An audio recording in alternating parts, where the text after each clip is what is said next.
eh, kekalahan ya, mengalami kekalahan ya.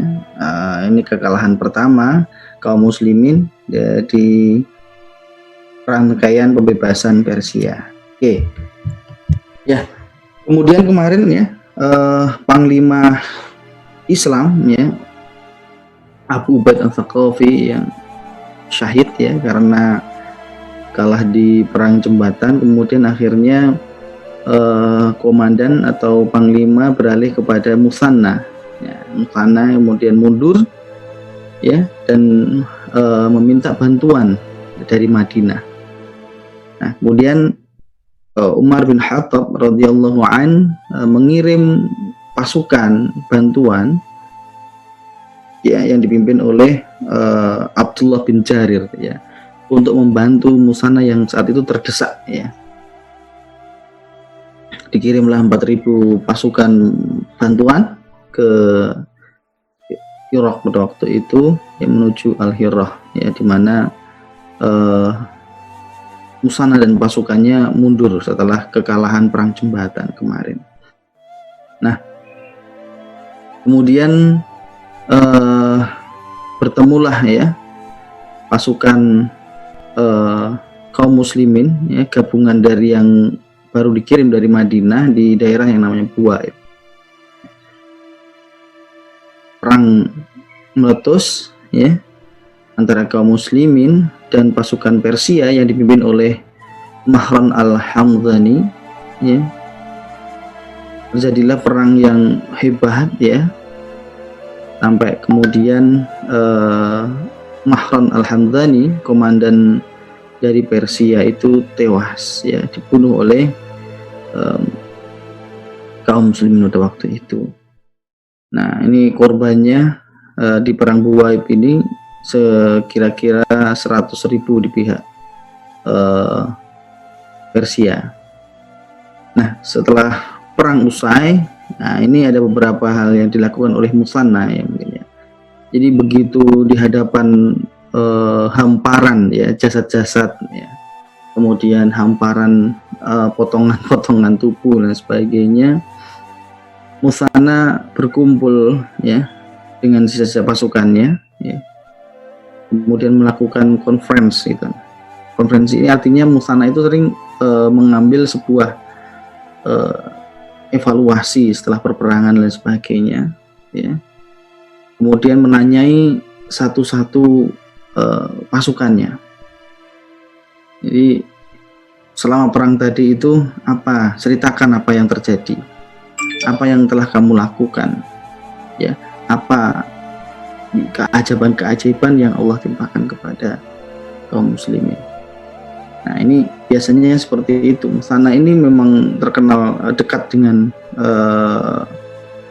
pasukannya ya, jadi nggak ada jarak gitu, sehingga memang teamworknya luar biasa bagus di leadershipnya. Nah, kemudian yang kedua, ada sebuah penyesalan dari Musanna yang pada waktu itu Musanna memutus ya jembatan ya supaya pasukannya Mahron ini terdesak ya. Kemudian banyak yang mati ya sesudah itu. Jadi penyesalannya karena apa? Karena memang seharusnya tidak boleh ya membuat musuh itu tidak bisa mundur ya.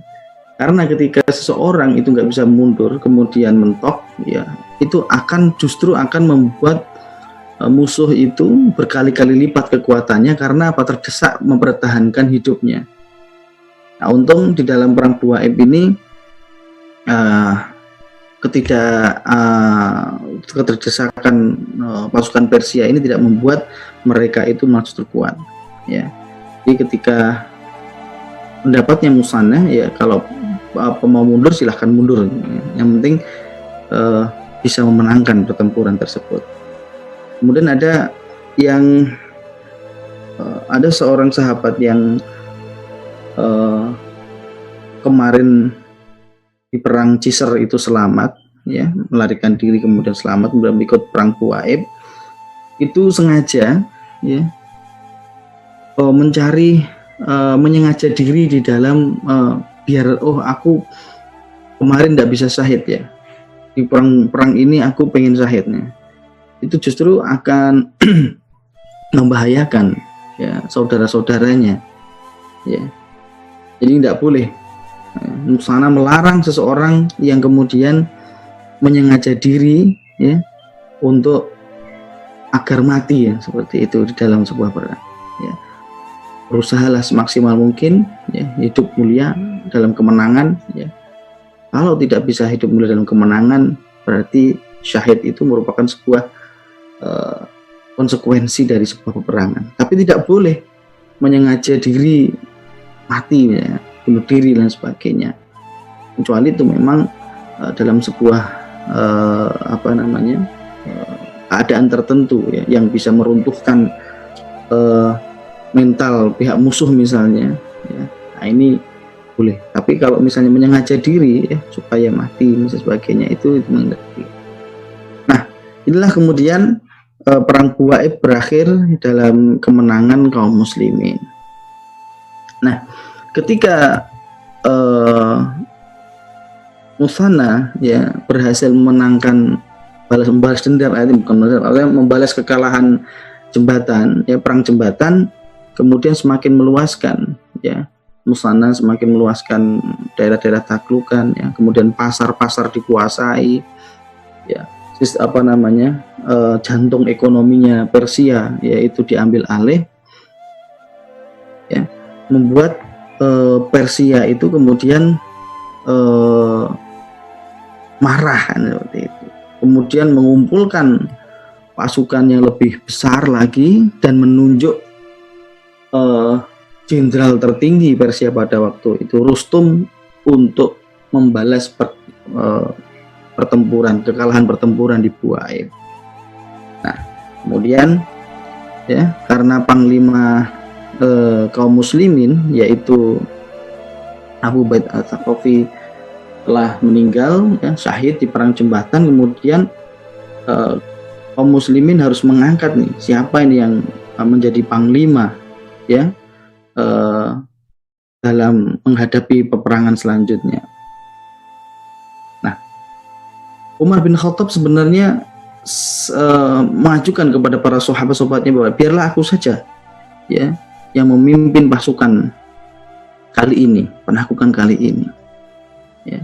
Kemudian para sahabat ya, ada yang setuju, ada yang menolak ya, tapi Abdurrahman bin Auf ya mengajukan opsi melarang ya, Umar bin Khattab untuk langsung menjadi memimpin panglima ini. Mungkin udah gatel mungkin ya Umar bin Khattab, karena cuma menunggu kabar, kemudian hanya bersurat-suratan ya dengan para penakluk di Persia ini.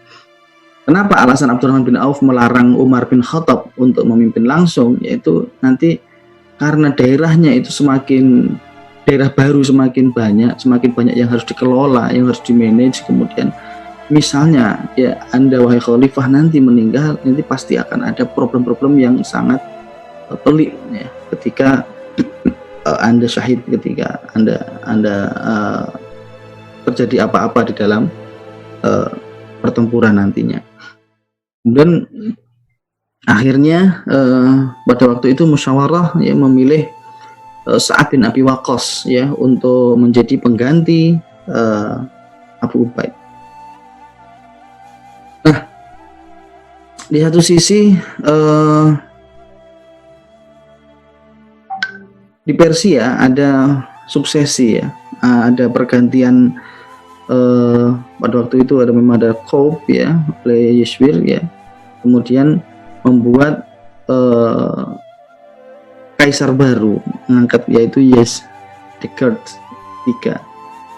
Yazdegerd III ini masih muda belia ya ketika naik tahta memimpin Persia, yaitu kira-kira berumur 20 tahunan ya ketika memimpin Persia. Kemudian nah, ketika Sa'ad bin Abi Waqqas ya dilepas oleh Umar bin Khattab untuk memimpin ya pasukannya, ada sejarawan yang di angka 6.000 dari Madinah ini berangkat 6.000 pasukan ya, kemudian dilepas, kemudian sampai ke daerah Al-Hira ya. Muthanna ya, yang menjadi pahlawan di perang jembatan, kemudian perang Tuaib dan sebagainya, itu yang sangat cerdas ya, sangat dekat ya, pimpinan yang luar biasa. Karena luka-luka di saat perang jembatan ya, itu sangat parah dan kambuh lagi, akhirnya Muthanna meninggal ya sebelum pertempuran ini. Kemudian sebelum meninggal, Muthanna berwasiat kepada Sa'ad bin Abi Waqqas bahwa untuk pertempuran selanjutnya, bahwa berpesan bahwa ketika ya menghadapi Persia ini, janganlah ya memilih lokasi peperangan itu di daerah yang belum benar-benar dikuasai. Nanti pengalaman kemarin ada penduduk-penduduk yang berkhianat dan sebagainya itu ya. Maka kemudian di perang selanjutnya di sini memilih Qadisiyah yang saat itu memang daerahnya sudah dikuasai oleh kaum muslimin ya, sebuah benteng di sana, ada benteng yang dikuasai. Kemudian memilih lokasi pertempuran menyambut pasukan Persia ya di daerah Qadisiyah ini. Nah, kemudian Umar bin Khattab ya melalui beberapa sahabat pesan kepada Sa'ad bin Abi Waqqas ya, memberikan untuk menemui ya kaisar baru ini Persia, yaitu Yazdajir III ini ya. Umar bin Khattab memberikan sebuah surat ya yang berisi kira-kira adalah ajakan untuk masuk Islam ya kepada Raja Persia ini, Yazdajir. Tapi Yazdajir ya III ini menolak mentah-mentah ya. Bagaimana aku bisa menyembah Tuhan-Tuhan kalian ya, orang-orang yang di pedalaman ya, orang-orang yang karena memang sebelum Islam itu kan di orang Arab ini kan terbelakang dan sebagainya. Bagaimana mungkin aku menyembah Tuhan-Tuhan orang terbelakang seperti kalian ya. Jadi bertetap menolak ajakan masuk Umar ini, ajakan masuk Islamnya Umar. Pun demikian kemudian kaum muslimin tidak berhenti di situ ya. Kemudian mengirim lagi ajakan masuk Islam kepada panglima tertingginya, yaitu Rustum ya. Ribi bin Amir ya kemudian ditunjuk oleh Sa'ad bin Abi Waqqas ya untuk menemui Rustum ini ya. Bagaimana sikap, jadi tiga kali Sa'ad bin Abi Waqqas mengirim ya sahabatnya untuk bernegosiasi, mengajak Rustum untuk masuk Islam ya. Apa yang dilakukan yaitu memberikan tiga pilihan: masuk Islam ya, bayar jizyah ya, akan aku jamin keselamatan kalian, atau yang ketiga perang. Nah, ketika menghadap Rustum ini ya, Rustum di kemah-kemahnya itu pasti membawa pakaian yang luar biasa, emas dan sebagainya, kemudian singgasananya emas dan sebagainya, permadani dan sebagainya. Ribi bin Amir ketika menghadap itu tidak mau, dia tidak mau membungkuk, tidak mau sujud, bahkan tombak yang dia bawa itu dibalik gitu ya, sehingga sengaja menyobek permadani yang dilewatinya seret gitu. Ini sebagai peringatan ya kepada Rustum bahwa semuanya itu tidak akan ada artinya ya di dunia ini. Nah,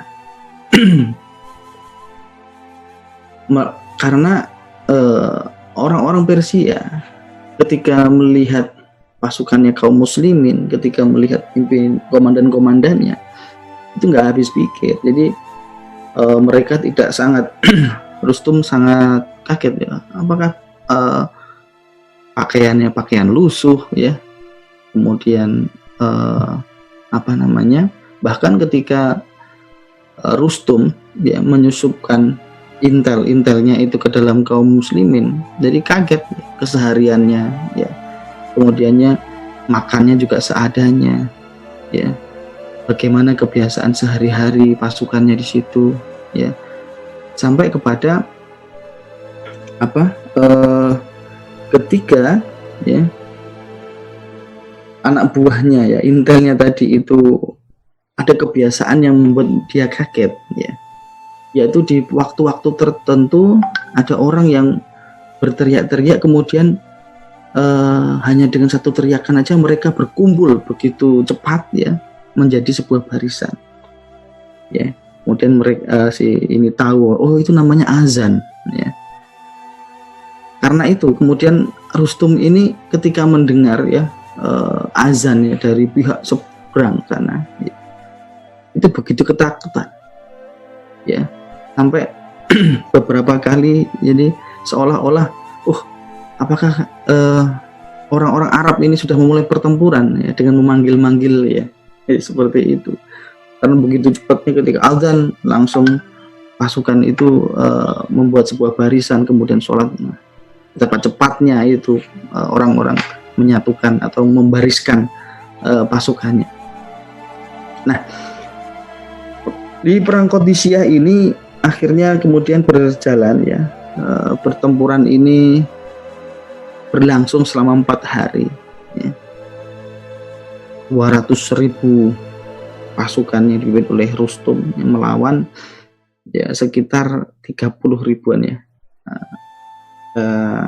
Di beberapa Umar melakukan menyurati beberapa gubernur di sekitar yang mendekati Persia ya, Syam dan sebagainya, untuk membantu pasukan Sa'ad bin Abi Waqqas ya di perang Qadisiyah ini, sehingga terkumpullah sekitar 20-30 ribu pasukan ya.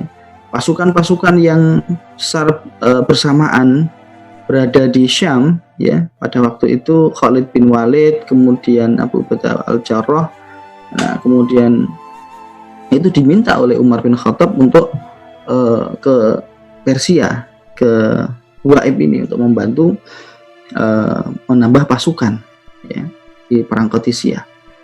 Nah, kemudian akhirnya Kokok ya yang saat itu berada di Syam ya memimpin sekitar 4.000 pasukannya tambahan ya ke Irak ini. Nah, ada beberapa hal yang menarik ya yang perlu kita mungkin peristiwa-peristiwa di perang Qadisiyah, yang memang perang Qadisiyah ini adalah perang yang besar ya. Arti ketika kita membicarakan tentang penaklukan Persia, jadi ada perang yang paling besar ya perang Qadisiyah ini. Dan yang paling penting adalah perang Qadisiyah ini menentukan ya kaum muslimin memukul kekuasaan Persia. Ini sebenarnya puncaknya ini di perang Qadisiyah ini yang paling besar-besaran ya, dimana Persia juga besar-besaran mengeluarkan pasukan ya. Kemudian kaum muslimin juga total dalam perang Qadisiyah ini. Nah, ada satu hal yang menarik ya di perang ini. Umar bin Khattab itu memberikan keputusan yang berbeda ya, berbeda dengan Abu Bakar. Ketika Abu Bakar memulai penaklukan Persia kemarin, Abu Bakar mewanti-wanti yang tidak boleh merekrut pasukan yang dimana orang-orang itu terlibat di dalam atau pernah murtad ya. Karena sebelumnya kan di awal-awal pemerintahan Abu Bakar As-Siddiq itu kan ada gerakan murtad ya di mana-mana dan sebagainya itu. Nah, itu tidak boleh ya, walaupun dia itu sudah tobat tidak boleh ikut pasukannya. Benar-benar Abu Bakar pengen pasukan yang murni ya, seperti itu. Tapi di saat kepemimpinan kekhalifahan ya Umar bin Khattab ini membolehkan ya orang-orang yang terlibat sebelumnya itu murtad dan sebagainya. Nah, untuk memperbanyak memang pasukannya ini. Nah, ketika perang Qadisiyah mulai pecah ya, itu kan pasukan Persia itu memang sangat susah ditembusnya itu adalah di front depannya, yaitu menggunakan gajah. Ya, pasukan gajahnya ini udah terkenal ya, mengobrak-abrik ya, karena memang terlatih ya, kemudian menembusnya itu sangat susah sekali. Nah, maka Sa'ad bin Abi Waqqas ini memberikan instruksi khusus, yaitu bagaimana ya mengalahkan pasukan gajah di front line menembus ya pasukan Persia ini. Kemudian Sa'ad bin Abi Waqqas menunjuk Bani Tamim dan para pemimpinannya untuk khusus memikirkan strategi ini. Nah, ada beberapa strategi-strategi yang digunakan di perang Qadisiyah ini untuk menghancurkan atau untuk menembus pasukan gajah ini. Yang pertama yaitu bagaimana ini memotong tali-tali yang digunakan untuk petinya ya, kotak. Pasukan gajah itu kan paling atas tuh untuk mengendalikannya, kemudian ada duduk di sana pasukan pemanah, pasukan tombak itu kan di tali ya, di perutnya gajah. Nah, itu fokus ya, yaitu meruntuhkan atau agar peti tersebut jatuh, yaitu talinya dipotong ya. Berapa kali itu seperti itu, tapi ternyata nggak berjalan begitu baik ya. Nah, kemudian karena berjalan kemudian di pertempuran di hari kedua, kok ini memberikan sebuah ide nih, gimana supaya memecah konsentrasinya para gajah tersebut ya. Akhirnya timbullah ide kok ini mendandani ya beberapa unta ya, ada sekitar ya puluhan unta didandani ya. Untuk apa? Untuk menarik perhatian gajah ini. Untanya dikasih rambut-rambutan dan sebagainya ya, didandani lah, dipengesi seperti itu ya. Ternyata lumayan berhasil, yaitu pecah konsentrasinya pasukan gajah ini. Tapi nanti kuncinya ternyata di strategi ketiga ini, ternyata gajah-gajah tersebut itu ternyata ada pimpinannya, leadernya, yaitu yang berwarna putih ya. Nah, fokus kepada leadernya ini yang dikacaukan, yaitu yang bernama putihnya ini. Akhirnya At-Tamimi menombak ya matanya gajah putih ini, yang kemudian membuat dia itu nggak stabil, malah justru akhirnya gajah-gajah ini menginjak-injak pasukan Persia sendiri, umpat mabit seperti itu, dan kemudian pasukan gajahnya nggak punya leader lagi, kacau. Nah, disinilah kemudian akhirnya kaum muslimin berhasil menghancurkan pasukan gajah. Nah, di perang Qadisiyah ini karena perang besar sekali ya, ada beberapa membawa juga rombongan mujahidah ya, atau istri-istri para mujahid ya, pasukan di situ, yang dimana tugasnya itu membangun camp, yaitu rumah sakit. Jadi begitu ada orang yang terluka kemudian dibawa ke belakang ya, di camp belakang ini, camp Udzaib ya, dimana yang bertugas di sana itu adalah para wanita-wanita muslimin ya, istri-istrinya para mujahid, yang juga dimana dia itu job desk-nya itu adalah membuat kuburan-kuburan ya bagi para pasukan yang telah syahid. Jadi tugasnya anak-anak sama ibu-ibu itu macul ya, atau membuat kuburan-kuburan di situ juga. Nah, di sana juga nanti ada mujahidah yang mungkin di perang Qadisiyah ini sangat terkenal kisahnya juga, yaitu Khonsa. Khonsa ini seorang penyair perempuan yang mempunyai 4 anak dibawa ke perang Qadisiyah ini. Ya, setiap pagi, setiap malam ya, beliau ketika perang usai kemudian mendorong anak-anaknya untuk terus ya berperang dan menghancurkan pasukan Persia. Nah, keempat anaknya ini Akrom ya, kemudian ini syahid ya di perang Qadisiyah ini. Tapi Khonsa tidak sedikit pun bersedih, malah justru bahagia, berhasil menjadikan 4 anaknya ini syahid di jalan Allah ya, di dalam perang Qadisiyah ini. Ini Khonsa seorang penyair perempuan yang dimana di situ beliaunya itu menjadi penyemangat dengan syair-syairnya, memotivasi pasukannya, kemudian di rumah sakitnya tadi itu. Nah, kemudian ada sebuah cerita yang menarik juga di perang Qadisiyah ini, yaitu seorang tokoh ya yang namanya Tolhah bin Khuwailid ya. Tolhah bin Khuwailid ini diizinkan ikut perang di Qadisiyah ini oleh Umar bin Khattab ya. Karena apa? Sebelumnya dia nggak diizinkan oleh Abu Bakar, karena dia itu adalah termasuk orang yang pernah murtad ya. Tolhah bin Khuwailid ini adalah orang yang awal-awalnya itu pernah mengaku nabi palsu di saat Rasulullah masih hidup ya. Dan Tolhah ini menjadi influencer. Influencer itu membuat Musailamah al-Kadzab itu melok-melok menjadi nabi ya, nabi palsu ini ya gara-gara Tolhah ini ya. Tolhah ini pemimpin di dukun dan pemimpin di Bani As'ad ya, yang kemudian seluruh baninya itu juga ikut murtad ya, menjadikan Tolhah ini nabi baru ya. Masih lemah, jadi Tolhah ini masuk Islam saat setelah peristiwa Futhu Makkah ya. Jadi memang baru masuk Islam, kemudian dan sebagainya, kemudian nggak tahu inspirasinya dari mana, kemudian dia mengaku mendapat wahyu dari Jibril ya. Punya wahyu, mengaku wahyu ya. Kalau Musailamah al-Kadzab kan Al-Fil, dia itu suratnya itu kalau nggak salah Al-Hamam ya,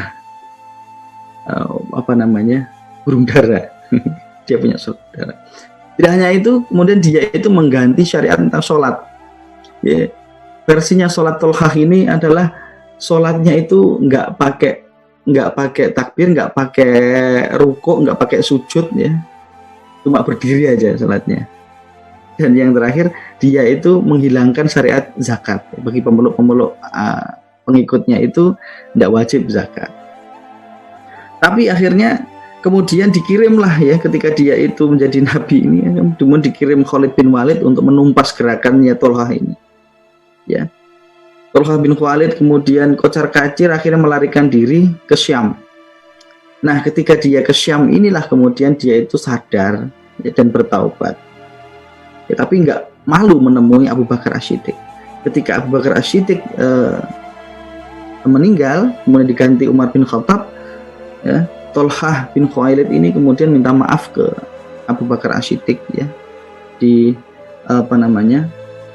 Madinah ya, padahal punya kesalahan besar juga ya. Ketika Abu Bakar As-Siddiq itu sebelum melakukan mengirim pasukannya Khalid bin Walid itu kan sudah mengirim dua utusan dulu ya ke Tolhah ketika dia jadi nabi palsu itu ya.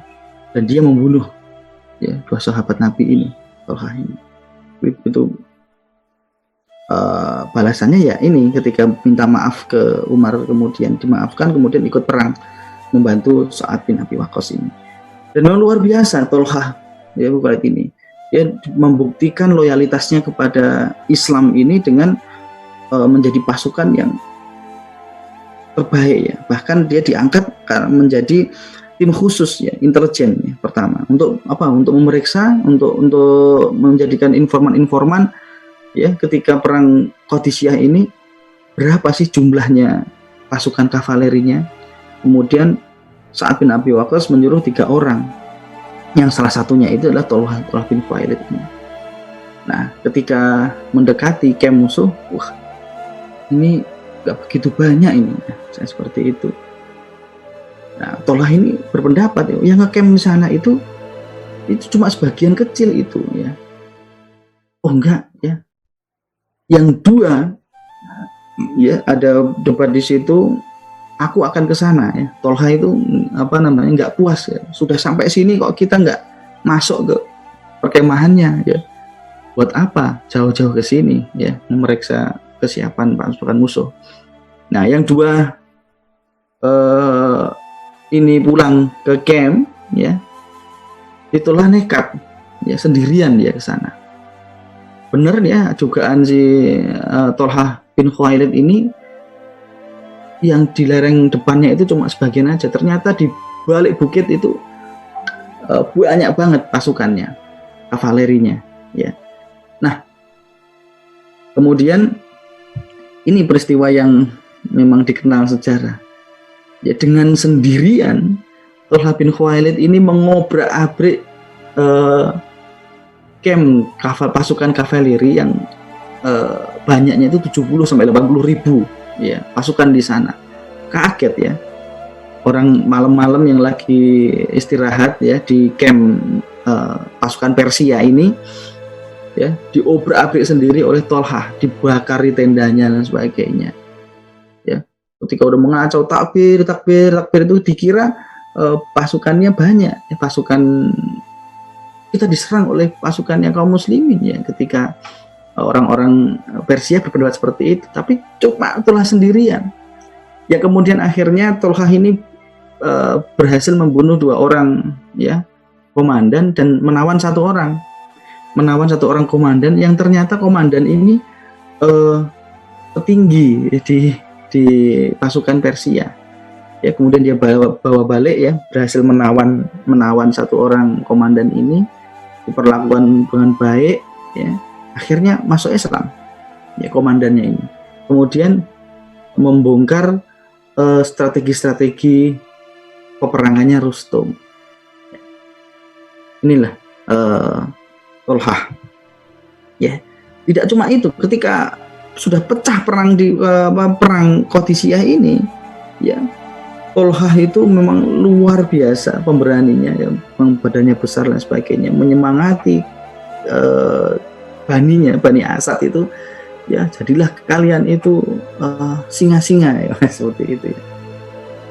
Sampai kepada menginspirasi pasukan-pasukan lain, bani-bani lain ya. Mungkin ada pasukan di Sa'ad bin Abi Waqqas pada waktu itu dibagi, ada Bani Tamim ya, grup itu, Bani Asad grup dan sebagainya. Bani Asad yang berjumlah 500 ya orang ini mengacaukan pertahanan musuh ya Persia ini.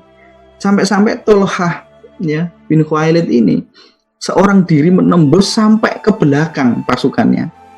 Ujuk-ujuk kemudian muncul dari belakang ya, dari belakang. Pasukan Persianya kaget, loh ini siapa ini? Kok teriak-teriak takbir di belakang pasukan? Ternyata Tolha bin Khuwailid ini berhasil menembus paling belakang, posisi paling belakang. Ya. Nah, ini memang Tolha bin Khuwailid ini kemudian nantinya itu syahid di perang Nahwan ya, 19 Hijriah. Ya, alias strategi dan sebagainya. Ada berikutnya tokoh yang di perang Qadisiyah ini menjadi buah bibir juga, yaitu Abu Muhjan. Abu Muhjan itu sebenarnya di benteng Qadisiyah ya, di bentengnya kaum muslimin, markasnya kaum muslimin, dia itu dipenjara. Kenapa dia dipenjara? Karena dia melanggar tidak kebiasaannya itu mabuk. Kebiasaannya mabuk. Abu Muhjan itu mabuk. Kemudian dia dipenjarakan oleh Sa'ad bin Abi Waqqas. Ya, karena nggak bisa menghilangkan kebiasaannya ini. Tapi ketika pertempuran Qadisiyah berlangsung, dia itu cuma bisa mendengar dentingan dan teriakan kuda. Ini membuat dia itu merintih-rintih ya. Kemudian akhirnya karena dia diborgol ya kakinya, kemudian akhirnya dia ketika berteriak-teriak memanggil istrinya Sa'ad bin Abi Waqqas, yaitu memohon-mohon untuk dibebaskan, ya, dan mencarikan kuda untuk berperang di sana. Ya, kemudian awalnya nggak mau ya, istrinya Sa'ad bin Abi Waqqas nggak mau ya. Bagaimana nanti suamiku ya, karena kamu saat itu di penjara. Ya, jadi dia memohon kepada Hafsah ya, itu kemudian hanya malamnya nanti dia akan kembali ke penjara, meminta mohon untuk ikut supaya berperang ini ya. Kemudian akhirnya sholat istikharah, kemudian membebaskan untuk sementara Abu Muhjan ini, dibebaskan ya, dikasih kuda ya, kuda belang ya, yang ketika kemudian di pertempuran hari kedua itu luar biasa. Abu Muhjan ini berhasil mengacau balaukan pasukan Persia ya, gerakannya itu sayap sana, sayap kiri, sayap kanan, sayap kiri, sayap kanan, terus menerus dia menghancurkan seperti itu, sampai kemudian kalangan kaum muslimin itu jadi pembicaraan, siapa ini penunggang kuda belang ini. Oh, ya. Ya, kemudian tahulah ya bahwa Abu Muhjan ini yang kemudian akhirnya syahid ya di perang Qadisiyah ini, ketika dia sudah bertobat ya, dia sudah bertobat dari mabuk-mabukannya itu, dan berjanji tidak akan mengulangi lagi ya mabuk-mabukannya dia. Nah, kemudian di perang Qadisiyah inilah kemudian Rustum itu juga tewas ya. Ada beberapa pendapat tentang bagaimana tewasnya si Rustum ini, tapi Tobari berpendapat ya, ada sebuah kisah di sana ketika di hari terakhir perang Qadisiyah, hari keempat, itu terjadi badai di Qadisiyah, badai debu ya, seperti itu ya, di padang pasir seperti itu, yang kemudian membuat Rustum itu bersembunyi ya di bawah unta, tapi tidak tahunya unta ini mengangkut logistik peperangan, senjata-senjata. Nah, dia di bawah unta berlindung dari debu ini, badai debu ini ya. Tidak sengaja kemudian peralatan perangnya itu, tombak dan sebagainya, jatuh ke tubuhnya, yang akhirnya itu membunuh dia ya, tombak dan sebagainya itu, sampai ditemukan itu sampai 600 luka ya Rustum ini. Nah, alih di sini tahu Rustum ini meninggal ya,